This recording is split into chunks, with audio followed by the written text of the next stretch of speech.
करके सुख ने अंतरिष्ट रूप धारण करके बोले सम्यक जो सम्यक आश्रम है कहाँ बद्री विशाल में जो बिटिका देवी हैं उनके बोले गर्भ में वशीभूत हो गया अंतरिष्टि रूप धारण करके। अब ये मत सोचना कि सो कितना बड़ा बच्चा जाएगा तो अपने आप व्यक्ति मुंह में से जाएगा, अब ये कहीं नहीं लिखा, अंतरिष्ट रूप धारण करके वो अंदर प्रविष्ट हो गया। जब गर्भ में प्रविष्ट हो गया तो बोले महाराज एक दिन हुए, 2 दिन हुए, 3 दिन हुए, महाराज ऐसे ऐसे ऐसे 1 महीना, 2 महीना, 3 महीना, 4 महीना, 5 महीना, 6 महीना चले। इधर पीछे भोले बाबा भी आए, उस बोले इसे जीवित नहीं छोड़ूंगा। वो अंदर गर्भ में पहुंच गया। जब भोले बाबा आए बोले महाराज भोले बाबा बोले व्यास जी मेरा चोर आपके घर में आ गया है। बोले महाराज मेरा चोर आपके घर में आ गया, मैं उसे जीवित नहीं छोड़ूंगा। तो अब व्यास जी को थोड़ी सी हंसी आ गई। क्यों? बोले बाबा कौन सी हड्डी चुराने गया होगा आपके घर से, कि कपाल लेने आ गया होगा, कि भस्मी लेने गया। आप रहते शमशान में हो ना, आप सोने की चेन पहनते हो कि भैया के सोने की चेन दुका लाया हो, कि हीरे मोती पहनते हो। सांप तो कोई दुका के लाएगा नहीं। महाराज ऐसी क्या चोरी कर ली? बोली मेरी अमर कथा चुरा ली है, उसे जीवित नहीं छोड़ूंगा। तो और जोर से हंसने लगे व्यास जी। बोले भोले बाबा आप सच में भोले भाले हो। जिसने बोले अमर कथा का पान कर लिया वो कैसे मर जाएगा? महाराज आज भोले बाबा वहां से वापस आ जाते हैं। आज बिटिका देवी के गर्भ में 1 महीने हुए, 2 महीने, 3 महीने, ऐसे 9 माह बीत गए। पर महाराज बालक का कोई पता नहीं। बालक बोले अंदर ही ना माँ को कष्ट हुआ। बिटिका देवी को शास्त्र में लिखा है, भागवत में लिखा है कि व्यास जी की पत्नी को कष्ट नहीं हुआ, कि पीड़ा दे रहे अंदर जाकर के। अंदर ही जाकर के उनने मंदिर बना लिया, मतलब अंदर ही भजन करने लगे। एक दिन हुआ महाराज 9 महीने बीत चुके, 10 महीने, 1 साल, 2 साल, 3 साल, 4 साल, 5 साल। अब ऐसा कौन सा बालक है जो गर्भ से बाहर ही नहीं आ रहा? ऐसे ऐसे होते होते 12 साल पूरी हो गई। 12 साल का कोई पता नहीं। जब महाराज प्रार्थना की तब महाराज भगवान नारायण ने कहा कि हे सुखदेव जी महाराज तुम गर्भ से बाहर आ जाओ, मैं तुम्हें वचन देता हूं मेरी माया तुम्हें व्याप्त नहीं करेगी। आज सुखदेव जी आए हैं। आज सुखदेव जी, वही सुखदेव जी राजा परीक्षित को कथा सुना रहे हैं। राजा परीक्षित से कहते हैं कि हे राजा परीक्षित आज मैं तुम्हारे बीच में विराजमान हूं। तब राजा परीक्षित कहते हैं महाराज एक बात बताइए, आपने अपने जन्म की कथा तो कह दी पर मेरे जन्म की कथा नहीं सुनाई आपने, कि मेरा जन्म कैसे हुआ। आपके जन्म की तो मुझे पता चल गई कि व्यास जी का जन्म ऐसे हुआ, सुखदेव जी महाराज जो कथा सुना रहे, लेकिन मैं जो सुन रहा हूँ परीक्षित बोला बोले महाराज मेरा भी तो जन्म कैसे न कैसे हुआ होगा, मेरे जन्म कैसे हुआ? बोले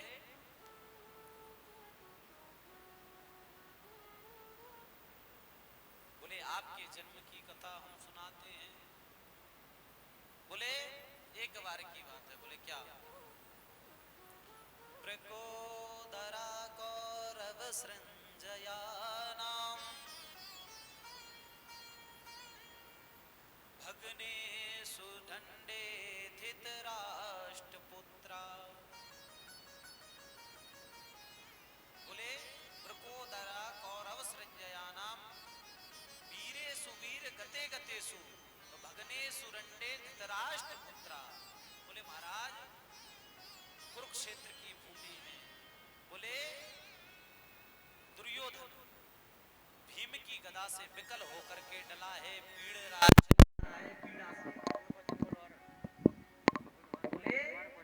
से चिल्ला रहा है, और पीड़ा से चिल्ला रहा है। तो बोले महाराज क्या अकेला डला है? बोले वंश का विनाश करवा लिया है। देखिए महाभारत में देखिए जीवन में एक बात याद रखना, किसी व्यक्ति को बड़े ध्यान से सुनना, किसी व्यक्ति को जीवन में 3 बार समझाओ अगर कोई व्यक्ति को तुम समझाने जा रहे हो तो 3 बार समझाओ, जीवन में याद रखना। 1 बार समझाओ, 2 बार समझाओ, 3 बार समझाओ, फिर क्या सोचो, हुई है जो राम रच राखा, वही होना है जो राम ने लिखा है। बोले ऐसा क्यों बोल रहे हैं? बोले ऐसा इसलिए बोल रहे हैं। और कभी बुरा भी नहीं मानना चाहिए। मान लो हम किसी से कहें कि ये बात कर लो और कोई हमारी बात न माने तो हम कहें अरे महाराज जी हम दुखी हो जाए। दुखी नहीं होना चाहिए। क्यों नहीं होना चाहिए? इसका एक कारण है। बोले क्यों? बोले जो जगत पिता जगदीश्वर इस संसार को पालन करता, बोले कहाँ आया? दुर्योधन के दरवाजे पर आया। और दुर्योधन को समझ आया कि हे दुर्योधन, बोले युद्ध मत करो, युद्ध के बदले में तुम एक काम करो, 5 गांव दे दो। बोले 5 गांव की बात करते हो, हम सुई के नोक के बराबर भी जमीन नहीं देंगे बिना युद्ध के। बोले महाराज जब इतना बड़ा महाराज स्वयं संसार का जगत पिता जिसको समझाने गया हो और दुर्योधन जैसा ना समझने वाला और परमात्मा जैसा समझाने वाला उस संसार में थे, द्वापर में भी थे, तो कभी जीवन में दुखी नहीं होना चाहिए। जब भगवान कृष्ण की बात नहीं मानी तो हमारी कोई ना माने तो उसमें दुखी होकर के क्या मतलब? कभी जीवन में दुखी नहीं होना चाहिए। जब ईश्वर की बात नहीं रखी गई तो आप लोगों की ना रखी जाए क्या है? आज बोले विकल होकर के अपने परिवार को, परिजनों को सब देख रहा है और जिंदा डला है, और महाराज एक जिंदा टूटी हुई है, जिंदा डला हुआ है। आज बोले महाराज क्या हो रहा है? आज इनसे मिलने कौन पहुंचा? अस्तुत्थामा। अस्तुत्थामा बोला अरे मित्र, आप गुरुपुत्र भी था, आप दुखी ना हो। बोले मैं दुखी इसलिए नहीं हूं, देखो आज भी कभी कभी बोले कहते हैं जहां जिस व्यक्ति की मति खराब हो जाए ना तो वहां महाराज भले कितना भी कष्ट में हो व्यक्ति को वो भूलता नहीं है। आज इतने कष्ट में डला है फिर भी पता है दुखी किस चीज से हो रहा है। इसलिए नहीं हो रहा कि जो परिवार मरा डला है, मेरे भाई मर गए सो, इसलिए नहीं। बोले हम 100 थे, इसमें से एक नहीं बचे, एक नहीं बचे, और ये 5 थे इनमें से एक भी नहीं मरा, इसलिए दुखी हो रहा हूं।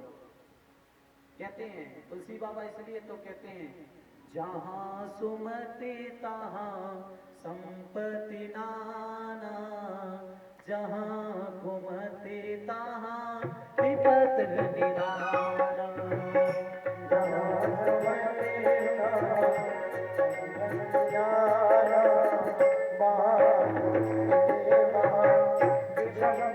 नाना, श्री राम जय राम जय राम, श्री राम जय राम जय राम। बोले जहां सुमत तहां संपत नाना, जहां कुमत तहां विपत जनाना। जहां पर अगर एक बार कुमति प्रवेश हो जाती है तो भले कुछ कर लो फिर कोई समझने वाला नहीं है। बोले आज ऐसा ही हाल किसका है? दुर्योधन का। दुर्योधन भी आज मृत्यु के कगार पर है, फिर भी क्या सोच रहा है कि वो 5 थे उनमें से एक भी नहीं मरा।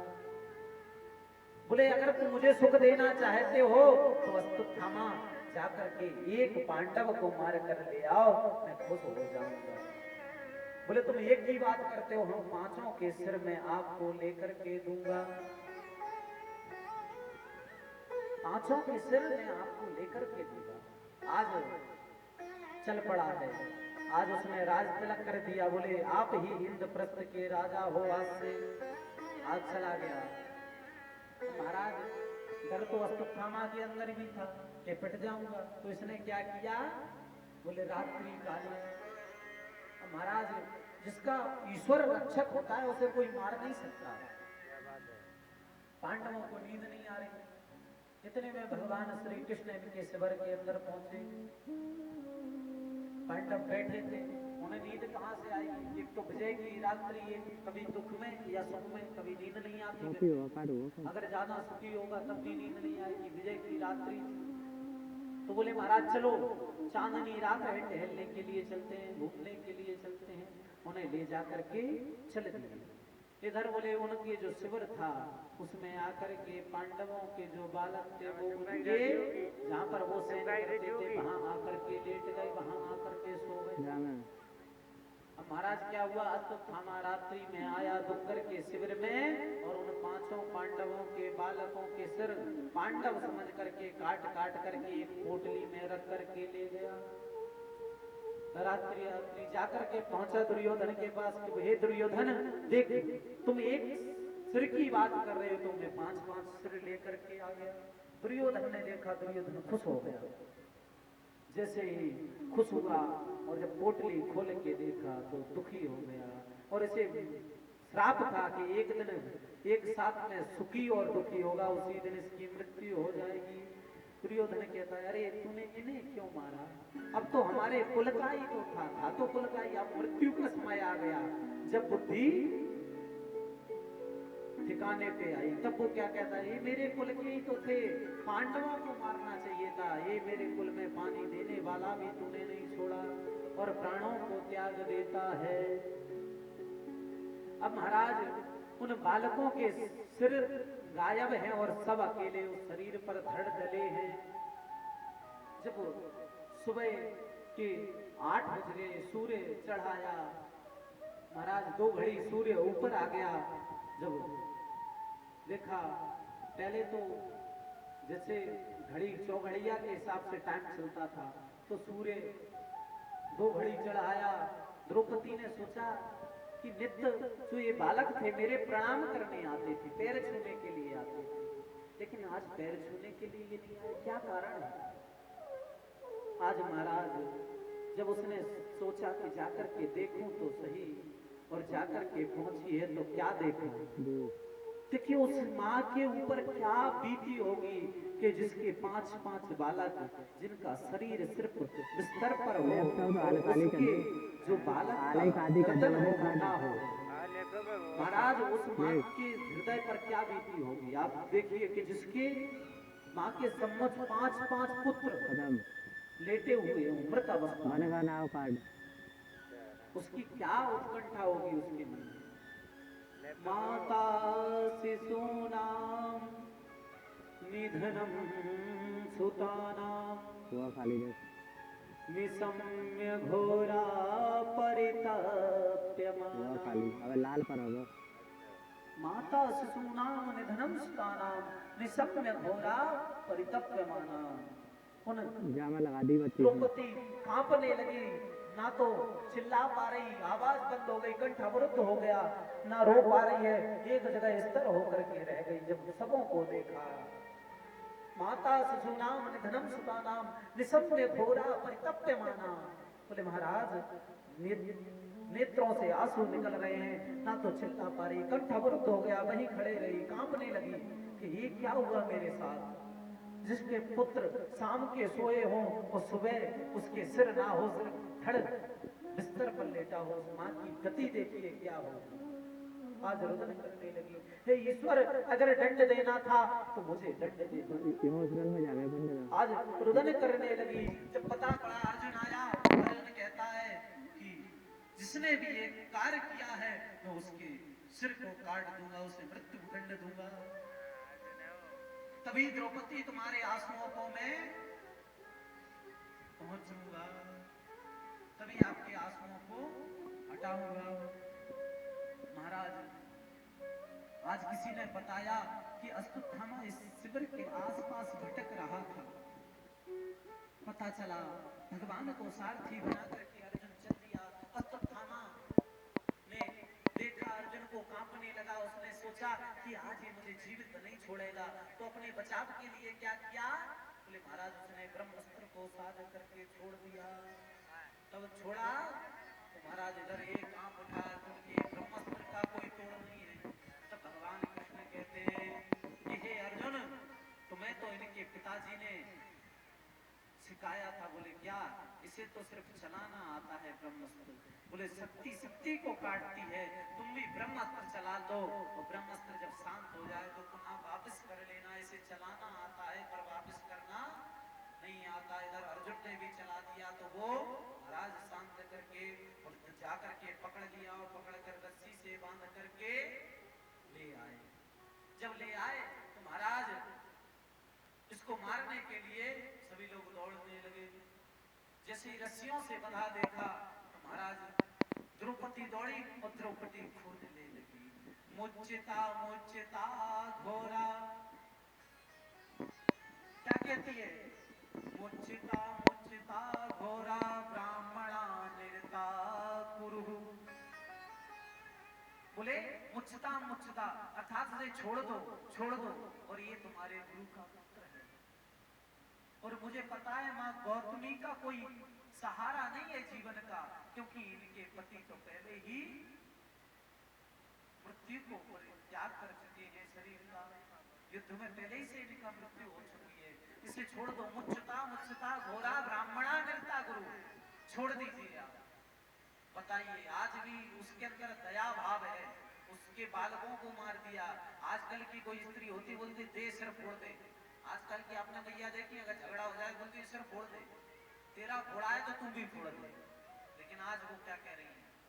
मुच्चिता मुच्चिता घोरा ब्राह्मणा निरता गुरु, तो ये तुम्हारे गुरु का पुत्र है, तुम्हें ब्रह्म हत्या का श्राप लग जाए। तो महाराज इधर जो भीम है वो हाथों को मल रहा, वो कह रहा तुम भले छोड़ दो पर मैं इसे छोड़ूंगा नहीं, इसकी मृत्यु दंड में अवश्य दूंगा। बोले महाराज मैं अवश्य से मृत्यु दंड दूंगा। महाराज जब ये सुना कि मैं मृत्यु दंड दूंगा, तब भगवान की तरफ सब देखने लगे कि हे केशव, जो आप बोलोगे वही हम सब लोग करेंगे। तब भगवान श्री कृष्ण कहते हैं कि आताताई, आताताई किसे कहा गया है? आताताई कौन है? ध्यान से सुनना। आताताई वो है जो दूसरी की पत्नी पर नजर रखता हो, वो आताताई। जो दूसरी की पत्नी पर गलत नियत रखता हो, वो आताताई। जो दूसरों के बालक को जहर देकर के मारने की चेष्टा करता हो, वो आताताई है। जो किसी की जमीन हड़पना चाहता हो, वो आताताई है। बोले ऐसे आताताइयों को जीवित नहीं छोड़ना चाहिए। और ब्राह्मण कितना भी अधम हो लेकिन उसे मारना नहीं चाहिए। अब महाराज बड़ी समस्या कि ब्राह्मण कितना भी अधम हो उसे मारना नहीं चाहिए। लेकिन अर्जुन इनका पक्का चेला था, वो समझ गया। तब महाराज क्या किया? अश्वत्थामा के सिर को मोड़ दिया, जो मणि थी वो निकाल ली और महाराज उसका अभिमान करके शिविर से बाहर कर दिया। क्यों? बोले महाराज जो असली जो ब्राह्मण होगा वो अपमान से ही मर जाए। देखिए इनकी मृत्यु जब ही हो जाती है, किस किस की? बोले पत्नी, अगर अपनी पत्नी है, अगर अपनी पत्नी की सैया मतलब सेने के बिस्तर को अगर अपने से दूर कर दिया जाए, उसे अपने से दूर कर दो, तो महाराज उसकी मृत्यु के समान है।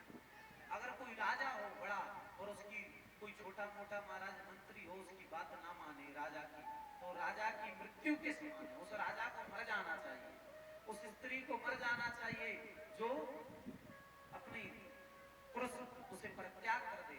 जो राजा की आज्ञा ना पालन की जाए वो राजा की मृत्यु के समान है।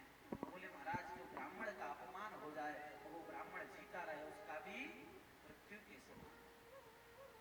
आज इस प्रकार से छोड़ दिया। आगे जाके बोले भगवान कृष्ण विदा मांगने लगे। विदा मांगने लगे तो महाराज इतने में क्या हुआ, सभी को कुछ ना कुछ दे रहे थे घर से। बोले महाराज अश्वत्थामा क्रोध में गया। अश्वत्थामा ने बोला कि आज मैं संकल्प लेता हूं कि पांडवों के वंश में कोई महाराज पानी देने वाला भी नहीं छोड़ूंगा। आज मैं संकल्प करके जाता हूं। इधर महाराज जाकर के उत्तरा के गर्भ पर बोले महाराज ब्रह्मास्त्र छोड़ दिया। भगवान जा रहे थे, दरवाजे पर खड़े थे, उधर से देखा एक स्त्री चिल्लाते हुए आ रही, पाहि पाहि महायोगिन्य देव देव जगत्पते नान्यं त्वद्भयं पश्येयत् मृत्यु परस्परा। बोले महाराज पाहि पाहि महायोगिन्य देव देव जगत्पते, नान्यम तद्भयम तस्य यत्र मृत्यु परस्परा। बोले हे गोविंद बचाइए, हे कृष्ण बचाइए, मुझे कोई बचाने वाला